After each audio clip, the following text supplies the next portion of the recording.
അടുത്ത വേസ്റ്റുകളാണ് radio active വേസ്റ്റുകൾ. So radio active വേസ്റ്റുകൾ എന്ന് പറയുന്നത് നമ്മൾ ഈ ന്യൂക്ലിയർ എനർജീനെ ആദ്യം നമ്മൾ ഒരുപാട് പ്രശംസിച്ചിരുന്നത് ഇലക്ട്രിസിറ്റി ജനറേറ്റ് ചെയ്യാനായിട്ടുള്ള ഒരു നോൺ പൊല്യൂട്ടിംഗ് ആയിട്ടുള്ള ഒരു മാർഗം.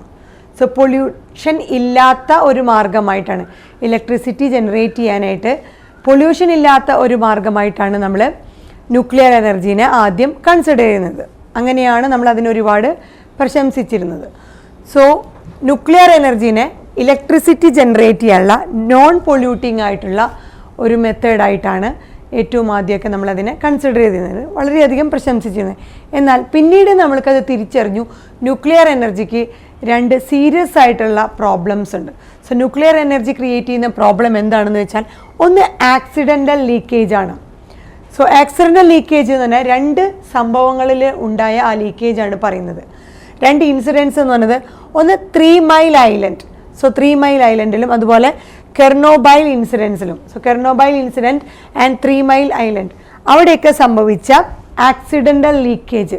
സോ അവിടത്തേക്ക് അറ്റോമിക് റിയാക്ടർ മെൽറ്റ് ഡൗൺ ചെയ്ത് ആ റേഡിയോ ആക്റ്റീവ് ആയിട്ടുള്ള ഇതൊക്കെ പുറത്തേക്ക് വന്നു. സോ ആ റേഡിയോ ആക്റ്റീവ് ആയിട്ടുള്ള മെറ്റീരിയൽസൊക്കെ പുറത്ത് വരുമ്പോൾ നമുക്ക് ഒരുപാട് ഹാംഫുള്ളായിട്ട്. സോ അങ്ങനെ അറ്റോമിക് റിയാക്ടറിൻ്റെ മെൽറ്റ് ഡൗൺ ആണ് അവിടെ ആക്സിഡൻ്റലായിട്ടത് ലീക്കേജ് സംഭവിച്ചു. രണ്ടാമത്തെ പ്രോബ്ലം എന്ന് പറയുന്നത് how to safe disposal of radioactive waste. ഈ റേഡിയോ ആക്റ്റീവ് വേസ്റ്റുകളെ എങ്ങനെയാണ് സേഫായിട്ട് ഡിസ്പോസ് ചെയ്യാനായിട്ട് സാധിക്കുക. ഇങ്ങനെ രണ്ട് പ്രോബ്ലംസ് ആണ് നമ്മുടെ ന്യൂക്ലിയർ എനർജിക്കുള്ളത്. സോ ന്യൂക്ലിയർ എനർജീനെ ഒരു ഇലക്ട്രിസിറ്റി ജനറേറ്റ് ചെയ്യുന്ന ഒരു നോൺ പൊല്യൂട്ടിംഗ് വേ ആയിട്ട് നമുക്ക് ഉപയോഗിക്കാനായിട്ട് അത്രയധികം പറ്റുള്ളതല്ല. കാരണം അതിന് അതിൻ്റേതായ രണ്ട് സീരിയസ് പ്രോബ്ലംസ് ഉണ്ട്. ഒന്ന് ആക്സിഡൻ്റൽ ലീക്കേജ്, രണ്ടാമത് അതിനെ സേഫായിട്ട് എങ്ങനെയാണ് റേഡിയോ ആക്റ്റീവ് വേസ്റ്റുകളെ ഡിസ്പോസ് ചെയ്യണം. ഇനി ഈ റേഡിയേഷൻ, ഈ ന്യൂക്ലിയർ എനർജിയിൽ നിന്നൊക്കെ വരുന്ന ആ റേഡിയേഷൻസിൻ്റെ പ്രോബ്ലം, അതായത് ന്യൂക്ലിയർ വേസ്റ്റുകളിൽ നിന്ന് വരുന്ന റേഡിയേഷനിൽ നമുക്ക് ഓർഗാനിസത്തിനൊക്കെ ഒരുപാട് ഡാമേജ് ചെയ്യുന്നു, ഭയങ്കര ഹാംഫുള്ളാണ് ആ റേഡിയോ ആക്റ്റീവ് വേസ്റ്റുകൾ. അതായത് ന്യൂക്ലിയർ വേസ്റ്റുകൾ എന്ന് പറഞ്ഞാൽ റേഡിയോ ആക്റ്റീവ് വേസ്റ്റ്. അവിടെ നിന്ന് വരുന്ന റേഡിയേഷൻസ് ഹൈലി ഡാമേജ് ചെയ്യും ഓരോ ഓർഗാനിസത്തിനും. ബിക്കോസ് അതിൽ ആ റേഡിയേഷൻസ് എന്തുണ്ടാക്കും, ബോഡിയിൽ ഹൈ റേറ്റ് ഓഫ് മ്യൂട്ടേഷൻസ് ഉണ്ടാക്കും. സോ ഈ റേഡിയേഷൻസ്, റേഡിയോ ആക്റ്റീവ് ആയിട്ടുള്ള ആ വേസ്റ്റുകളിൽ നിന്ന് വരുന്ന റേഡിയേഷൻസ് നമ്മുടെ ബോഡിയിൽ, ഈ ഓർഗാനിസത്തിൻ്റെ ബോഡിയിൽ ഹൈ റേറ്റിൽ വളരെ വൻതോതിൽ തന്നെ മ്യൂട്ടേഷൻസ് സംഭവിച്ച് നമ്മുടെ ഓർഗാനിസത്തിനൊക്കെ എല്ലാ ജീവജാലങ്ങൾക്കും ഒരുപാട് ഡാമേജ് ഉണ്ടാക്കുന്നു. ഇതാണ് ഈ പറഞ്ഞ റേഡിയേഷൻ്റെ ഒരു സീരിയസ് ആയിട്ടുള്ള ഒരു പ്രോബ്ലം. ഇനി ഹൈ ഡോസിലാണ് റേഡിയേഷൻ എന്ന് വരുന്നുണ്ടെങ്കിൽ, സോ ന്യൂക്ലിയർ വേസ്റ്റിൽ നിന്ന് വരുന്ന ആ റേഡിയേഷൻ ഹൈ ഡോസിലാണെങ്കിൽ വളരെയധികം ലീത്തലാണ്, അപകടകാരിയാണ്. അതേസമയം ലോവർ ഡോസിലാണ് റേഡിയേഷൻ വരുന്നതെങ്കിൽ അത് ഒരുപാട് ഡിസോർഡേഴ്സ് ഉണ്ടാക്കും, ക്യാൻസർ പോലത്തെ ഡിസോർഡേഴ്സ്. അപ്പോൾ ഇത് നോക്കൂ, ചെറിയ തോതിൽ തന്നെ ആ റേഡിയേഷൻ വരുമ്പോൾ നമുക്ക് വരുന്ന ഡിസോർഡറിൻ്റെ ഒരു എക്സാമ്പിൾ എന്ന് പറയുന്നത് ക്യാൻസർ പോലത്തെ ഡിസോർഡേഴ്സാണ്. സോ അത് ഹൈ ഡോസിലാണെങ്കിൽ എത്രത്തോളം അപകടകാരിയാവും എന്നുള്ളത് നമുക്ക് ഊഹിക്കാവുന്നതേ ഉള്ളൂ.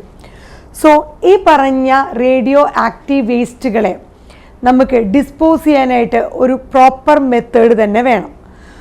സോ ആ നമുക്ക് പ്രോപ്പർ മെത്തേഡ് റെക്കമെൻഡ് ചെയ്യുന്നത് എങ്ങനെയായിരിക്കും റേഡിയോ ആക്റ്റീവ് വേസ്റ്റുകളെ നമ്മൾ പ്രോപ്പറായിട്ട് ഡിസ്പോസ് ചെയ്യണത് എന്ന് പറയുന്നത് ഇങ്ങനെയാണ്.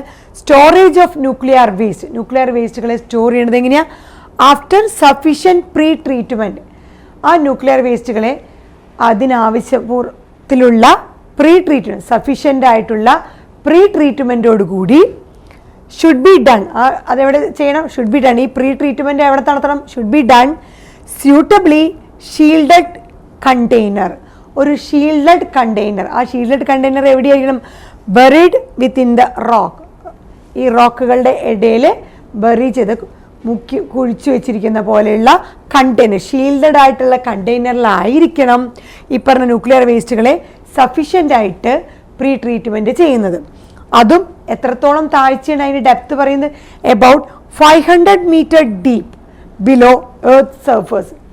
സോ ഭൂമിയുടെ സർഫസിൽ നിന്നും 500 മീറ്റർ താഴ്ചയിലാണ് ഈ പറഞ്ഞ റോക്സുകൾ വെച്ചിട്ട്, ആ റോക്സും വെച്ച് അതിനെ ഷീൽഡ് ചെയ്ത്, അല്ലെങ്കിൽ ആ റോക്സിൻ്റെ ഉള്ളിൽ ഒരു ഷീൽഡഡ് കണ്ടെയ്നറിനുള്ളിലാണ് ഈ പറഞ്ഞ റേഡിയോ ആക്റ്റീവ് വേസ്റ്റുകളെ സഫീഷ്യൻ്റ് ആയിട്ട് പ്രീ ട്രീറ്റ്മെൻറ്റ് ചെയ്യേണ്ടത്.